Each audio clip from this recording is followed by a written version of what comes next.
This morning in Project Fitness, we're talking about the challenges women face when trying to get back into shape after having a baby.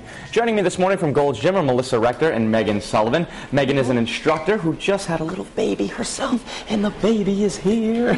Thanks so much for being here, guys. Thanks for having us. Megan, we want to talk a little bit about some of the challenges that arise after having a baby, about, trying to jump back into shape. Okay, other than the obvious time, because it's tough finding the time, for a mom, whether you're a new mom or you're, third time around, getting over that overwhelming feeling of guilt of leaving the child and understanding that your health is as important as the family's health, the priorities you have at work, your husband's happiness. You have to find time to make time for yourself so that you can remember who you are and not just being a mom and a wife. That's something I'm sure a lot of mothers don't even think about. They think about, I need to just the physical aspect, but you're saying balancing the time is probably the number one priority. Absolutely, absolutely. And once your baby tells you what its schedule is, because you don't get to make the schedule. Yeah. Once they tell you what the schedule is, he looks organized, though. He's got a tie on. He absolutely. looks like he has a set schedule. Yes, he is very organized.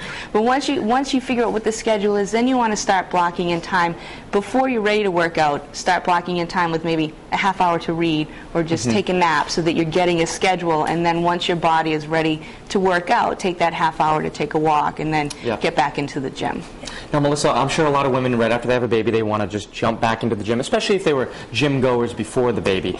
How long should they wait, and what are some of the exercises you suggest they should do? Absolutely. First of all, you're going to want to get clearance from your doctor. But second of all, if you were working out prior to getting pregnant, it's going to make it that much easier. Yep. It depends on how long you're able to go into your pregnancy.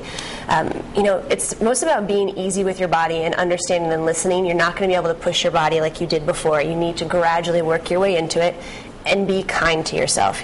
Give yourself that time to do it.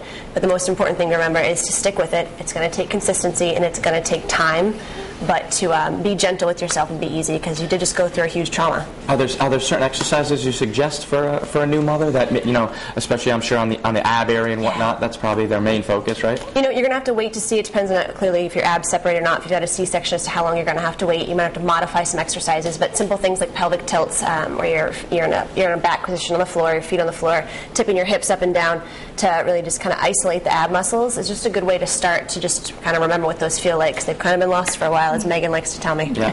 Well, thanks so much for being here. James, Thanks. You were perfect. Good job, buddy. Can I say hi to my son and daughter? Hi, Ava. Hi, Jack. Hey, don't forget about them. I'll be in trouble. For more information on the post-baby workouts or on Gold's Gym in Pawtucket and East Greenwich, just head over to foxprovidence.com. Time now